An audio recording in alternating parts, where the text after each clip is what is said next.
Yo, yo, yo! Monday with Molly. Pandemic. Hey, as per usual, you're on YouTube. If you're liking these videos, if they're helping you and people you care about, please go ahead and share and subscribe. Let's dive in. Today's topic is celebrate your successes. Celebrate your successes.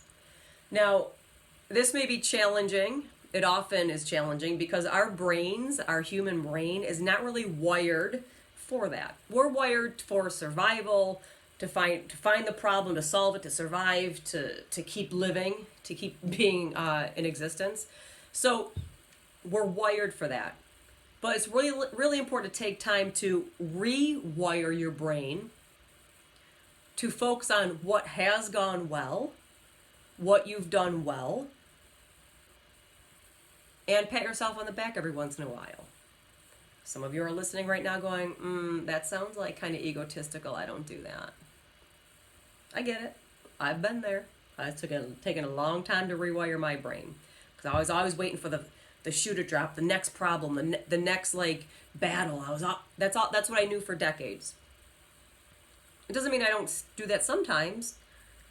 But now I really choose to focus on reflecting back, whether it's last week, last month, last year, 5 years ago, reflecting back and being proud of and celebrating different successes.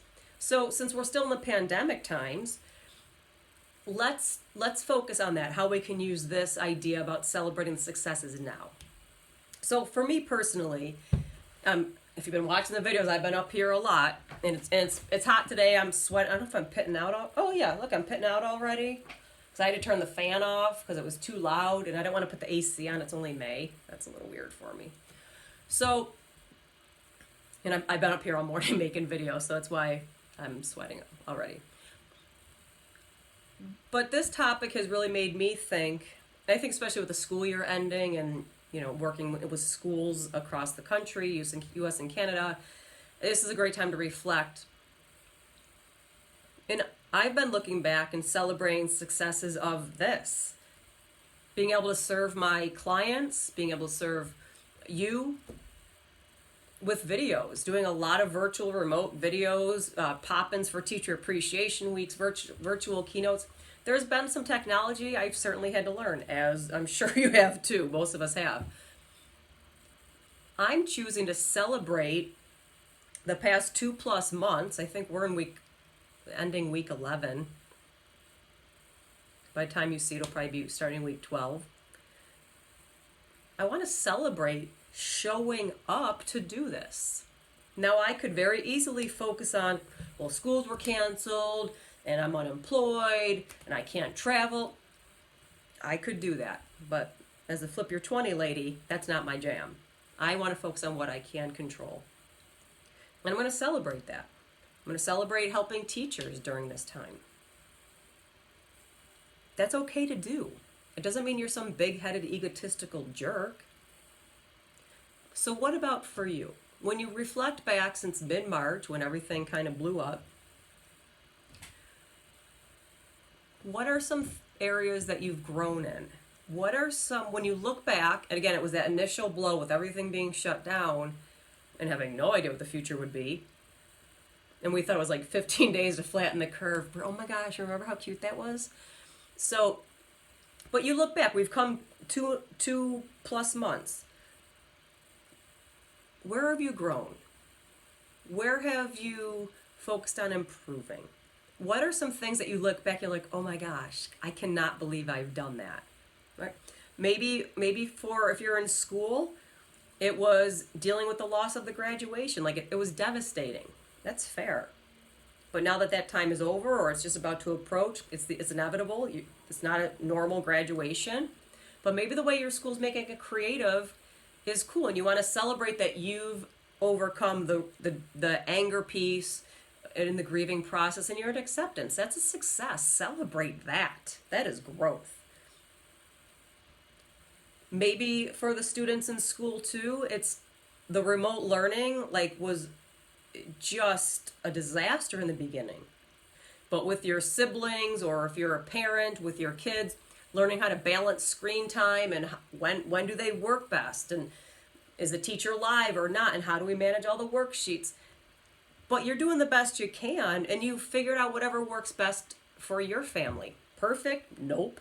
But best, celebrate that success. That's huge. Maybe, maybe you got furloughed or unemployed, but in the meantime, you found a way to get another job. Or you hopped on unemployment quick and you're able to get in before the rush. That's a success. Instead of sitting in the corner and just feeling like the end of the world, you did something about it. Maybe when it comes to your friends and how you interact with your friends, maybe you're the one who's always, the rock, but you had some rough days and you reached out and asked for help or just need them to listen. That's a success. Celebrate that. Or maybe it's the opposite. Maybe you're the one who always asks for help, or maybe you're on the needy side, but you flipped your 20 and during this you really were able to step up for your friends to be supportive. That's a success. Because that's growth. That's personal growth. That's the goal every day. And especially when we reflect back on that, these past, 2 months or so, 2.5 months, I think it's critical that we focus on that. Because if we only focus on the uncertainty of the future, who knows what fall will be like with school, is there any summer events going to happen? If that's all we focus on, that's a rough go. But if we can turn and reflect back and go, gosh, I learned so much about technology. Who knew? Maybe you have a 13-year-old kid at home who knew way more than you, and now they just know more than you. You caught up a little bit. That's success. Maybe you started a workout routine. Maybe you started eating healthier because you weren't going out to eat as much. Maybe if you have forgiveness on your student loan, you're using that money to build up an emergency account. I could go on and on with examples. Point being, it's really important to take some time to look back and appreciate the areas that you've grown in. Does that mean everything is growth? No, it's still up and down days, of course, me too. But you deserve to start to rewire your brain to focus on what you've done well, what has gone well, what you're proud of, and taking some of those things and moving them forward in the uncertainty of the future, but using that and keeping the momentum going. Reflecting back going, I had that really frustrating thing with my boss, but we figured it out, I did the thing. Now I can do that again for the next time we have a disagreement. Or whatever the case is. Use that experience. We don't give ourselves enough credit. And giving yourself credit is not like you're an egotistical jerk, but you deserve some credit for what you've done well. I hope you celebrate yourself for the big and the small things. You deserve it because you matter. I will see you in a few days for the next Flip Your 20 Friday. Take care of yourself. Take care of each other. And I'll see you soon. Peace.